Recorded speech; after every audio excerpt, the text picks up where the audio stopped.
The verse teaches that while many things may be lawful, not everything is helpful for your spiritual growth.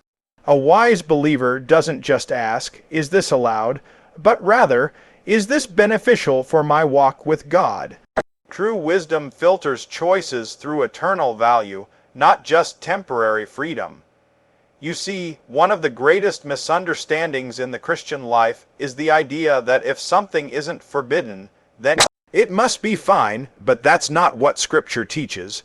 The Word says, "All things are lawful for me, but all things are not expedient." In other words, just because you can do something doesn't mean you should do it.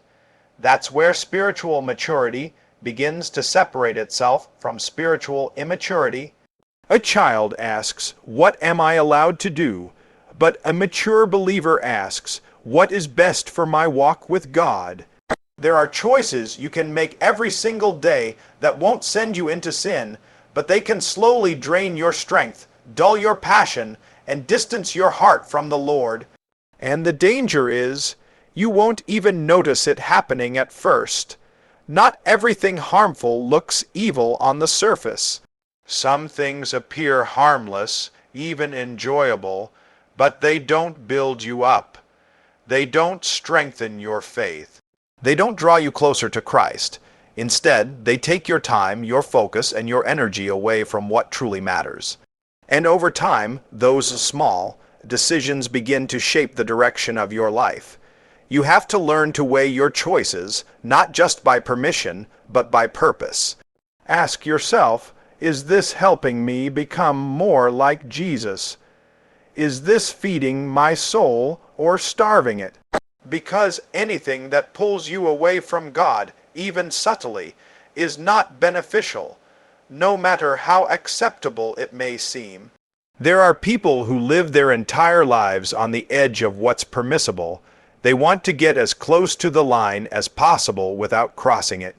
But that's a dangerous way to live. God hasn't called you to live on the edge. He's called you to walk in wisdom, in freedom, and in fullness. And here's the truth.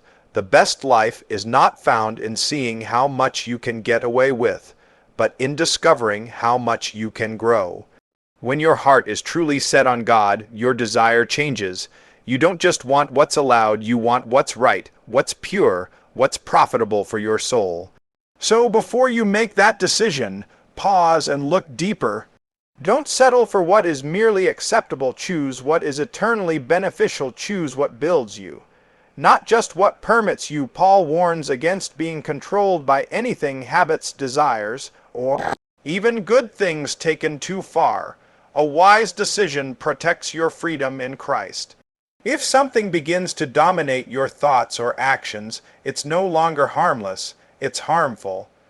Now listen closely, because this is where many people stumble without even realizing it. The Scripture not only says that not everything is beneficial, but it goes a step further and says, "I will not be brought under the power of any." That means there is a line you must never cross, a line where something that once seemed harmless begins to take control. You may start with something small, something you feel you can handle. It could be a habit, an activity, a form of entertainment, even a pursuit that in itself is not wrong. But over time, if you're not careful, that very thing can begin to master you.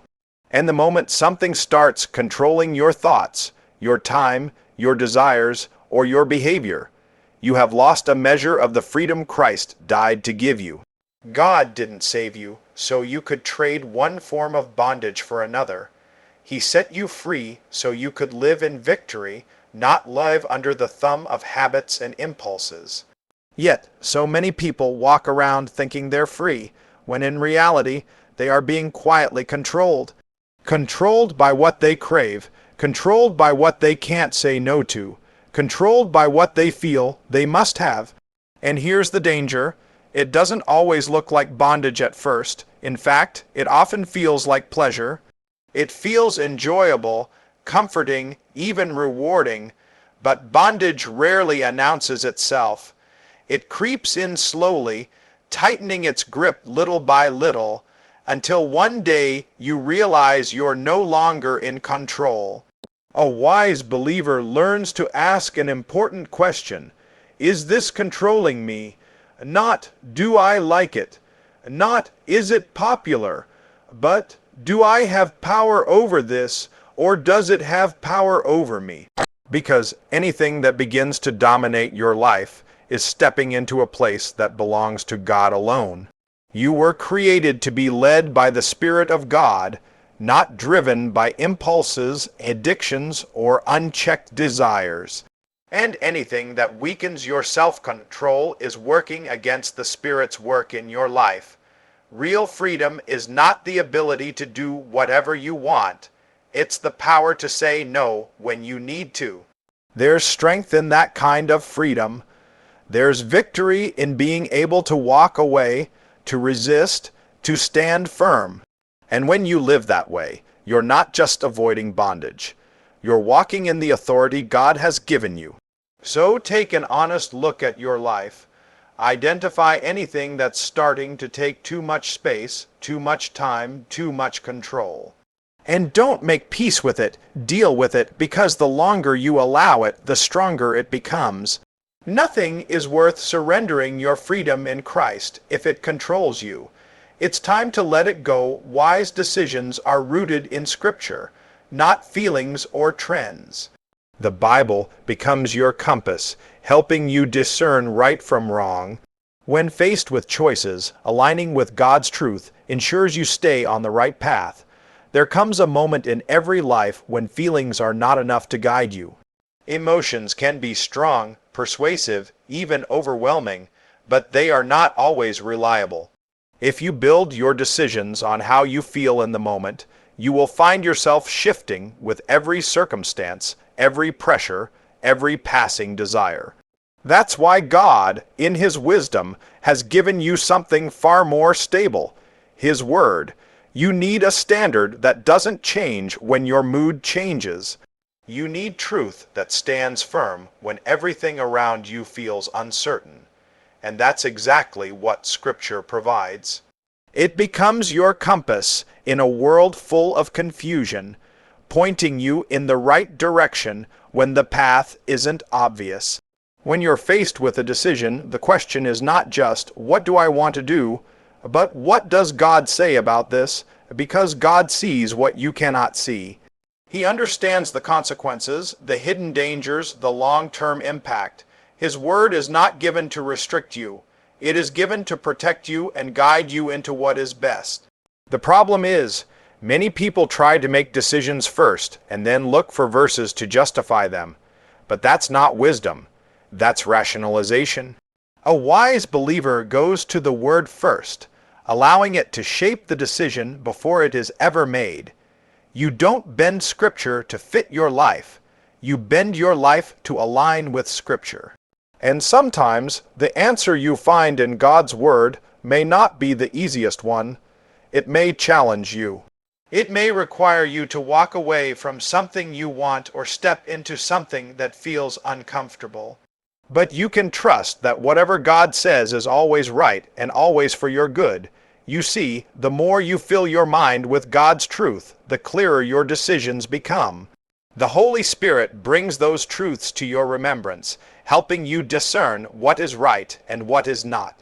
Over time, your instincts begin to change. You start to see things differently, not through the lens of the world, but through the lens of God's wisdom. And that's where confidence comes from, not in your own understanding, but in knowing that your steps are ordered by the Lord. Even when the path is difficult, you can walk it with peace because you know you are standing on truth that does not fail. So, before you act, before you decide, before you move forward, take it to the Word, let it speak into your situation. Let it correct you, guide you, and ground you, because when your decisions are rooted in Scripture, your life will be anchored in something unshakable. Build your choices on God's truth, and you will never build your life on regret. Many decisions feel good in the moment, but carry long-term consequences. Wisdom looks ahead. Ask yourself, Where will this lead me spiritually, emotionally, and relationally?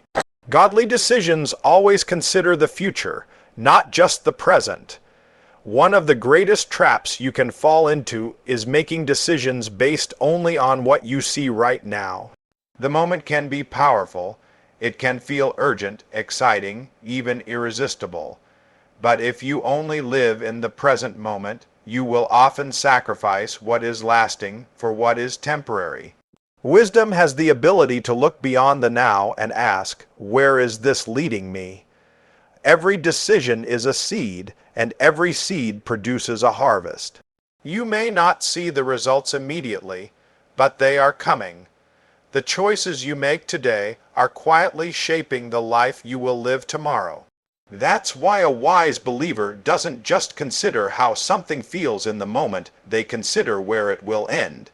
There are decisions that bring immediate pleasure but long-term pain, and there are decisions that require discipline now but bring lasting joy later. The difference between the two is perspective. If you only focus on the short term, you will be drawn toward what is easy. But if you begin to think long term, your priorities start to shift. Ask yourself some honest questions. If I continue down this path, who will I become? What kind of person will this shape me into? How will this affect my relationship with God, my family, my future? Those questions have a way of bringing clarity when emotions are trying to cloud your judgment. The truth is, consequences are not always immediate, but they are always eventual. You cannot plant one kind of seed and expect a different kind of harvest. Life doesn't work that way. What you sow in your private decisions will show up in your public life, and by the time the results appear, it's often too late to go back and change the choice that started it all. That's why you must slow down long enough to think ahead. Don't let urgency push you into something you haven't fully considered. The enemy often works in haste, pressuring you to act before you've had time to reflect. But God's wisdom brings patience, allowing you to step back and see the bigger picture. And when you begin to live this way, something changes inside of you. You stop being driven by impulse, and you start being guided by purpose. You begin to choose what aligns with the future God desires for you, not just what satisfies a temporary feeling. It may not always be the easiest path, but it will always be the right one. Because when you make decisions with the future in mind, you are investing in a life that honors God and brings lasting peace. Never trade what you want most for what you want now. Every decision is an opportunity to glorify God. Whether big or small, your choices reflect your faith. A wise believer seeks to honor God in lifestyle, actions, and priorities, living as a testimony to others. There is a higher calling on your life than simply making good choices for your own benefit. Every decision you make carries a greater purpose, and that purpose is to honor God. It's easy to separate our daily choices from our spiritual lives, as if only certain moments matter to Him. But the truth is, every choice is spiritual. Every action reflects who you belong to and what you value most. You were not saved just to avoid wrong. You were saved to live right, to live in a way that brings glory to God. That means your decisions are no longer just about convenience, comfort, or personal preference. They are about representing Him in a world that is watching, whether you realize it or not. When you begin to see your life through that lens, it changes everything. Suddenly, the question is no longer, what do I feel like doing? But will this honor the one who gave His life for me? That question has a way of bringing clarity when everything else feels uncertain. It lifts your thinking above the temporary and fixes it on the eternal. There are moments when no one else will see what you choose. No applause, no recognition, no accountability from others. But even in those hidden places, your choices still matter. Because honoring God is not about being seen by people. It's about being faithful before Him. Integrity is who you are when no one else is looking. And when you make decisions with the desire to honor God, you begin to walk in a deeper sense of purpose. Even the smallest choices take on significance. The way you speak, the way you act, the way you spend your time, all of it becomes an offering. Your life becomes a testimony, not just in words, but in actions. This doesn't mean you will always get it perfect. There will be moments of weakness, moments where you fall short, but the direction of your heart is what matters. A heart that truly desires to honor God will keep coming back, keep realigning, keep choosing what is right even after failure. And here's something powerful to remember when your goal is to honor God. It simplifies your decisions. You don't have to overcomplicate everything. If it brings Him glory, it's worth pursuing. If it pulls you away from Him, it's not worth it. That kind of clarity brings peace even in difficult choices. So let your decisions be guided by something greater than yourself. Let them reflect a heart that is surrendered, a life that is devoted, and a faith that is real. Because at the end of the day, it's not about how much you achieved or how comfortable you were. It's about whether your life pointed others to Him. Live in such a way that every choice becomes an act of worship. You are not meant to make decisions alone. God provides guidance through the Holy Spirit and wise counsel from mature believers. Seeking advice and prayer brings clarity, protection, and confidence in your decisions. There are times in life when the choices in front of you are not simple or obvious. You've weighed what is beneficial, you've guarded your freedom, you've looked to the Word, and you've considered the long-term impact. You want to honor God, but still, the path ahead may feel unclear. And in those moments, you need to remember this. You were never meant to figure it all out on your own. God, in His wisdom, has given you two incredible sources of guidance: His Spirit within you and wise voices around you. The Holy Spirit is not distant or silent. He speaks, He prompts, He convicts, and He guides. Sometimes it's a quiet nudge in your heart, a sense of peace or uneasiness that you can't quite explain. Other times it's a clear conviction that won't let you move forward until you pay attention. The problem is, many people ignore that voice. They rush ahead, trusting their own understanding, only to find themselves confused and overwhelmed later. But when you slow down and listen, when you make room for God to speak, you begin to sense His direction more clearly. He doesn't lead with confusion. He leads with clarity and peace. At the same time, God places people in your life for a reason. Mature believers, those who have walked with God and learned through experience, can offer insight you may not see on your own. There is protection in godly counsel. There is wisdom in listening to those who are grounded in truth and not swayed by emotion or impulse. But here's the key: you must be willing to seek it. Pride will tell you that you don't need help, that you can handle it on your own. But humility understands the value of guidance. It recognizes that God often speaks through others, confirming what He is already stirring in your heart.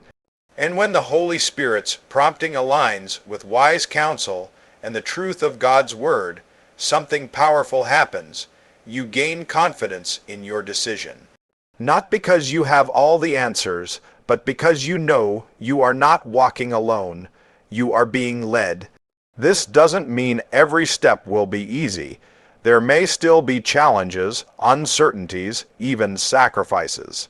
But there is a deep assurance that comes from knowing you are moving in the direction God has set before you. That kind of peace cannot be manufactured. It comes from being in step with Him. So don't rush your decisions. Take them to God in prayer, listen for His voice, be open to wise counsel, and trust that He is faithful to guide those who genuinely seek Him. You don't have to navigate life alone when the Spirit of God is leading you and the wisdom of God is surrounding you. Follow His guidance, and you will never walk the wrong path.